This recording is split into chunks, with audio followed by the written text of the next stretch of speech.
क्या आप जानते हैं, एक ऐसा राजा भी हुआ जिसने अपनी पूरी जिंदगी भगवान की भक्ति और अपनी प्रजा की सेवा में लगा दी। उसकी भक्ति इतनी प्रबल थी कि देवताओं तक को उसकी परीक्षा लेनी पड़ी। वो थे उज्जैन के राजा चंद्रसेन। बहुत समय पहले उज्जैन नगरी में राजा चंद्रसेन राज करते थे।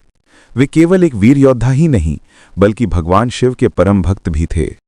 उनके महल में एक दिव्य रत्न था, शिवलिंग मणि। कहा जाता था कि उस मणि की शक्ति से राजा दिन रात शिव का ध्यान करते और उसी से उन्हें अपार बल मिलता। चंद्रसेन की भक्ति और उस दिव्य मणि की चर्चा दूर दूर तक फैल गई। पड़ोसी राजाओं को लगा कि इस मणि के कारण चंद्रसेन अजेय हैं। वे सब मिलकर उज्जैन पर आक्रमण की योजना बनाने लगे।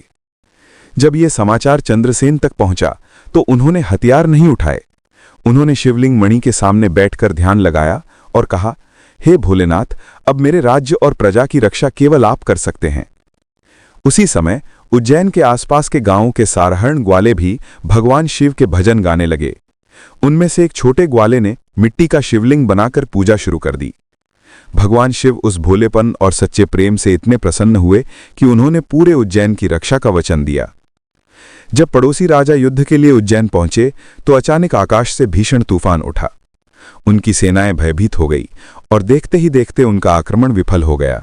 सबको समझ आ गया कि यह किसी साधारण राजा का नहीं, बल्कि भक्त चंद्रसेन की भक्ति का कमाल है।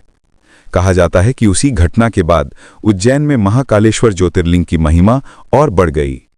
लोग मानते हैं कि उज्जैन की रक्षा आज भी महाकाल स्वयं करते हैं और राजा चंद्रसेन की भक्ति इसका आधार बनी।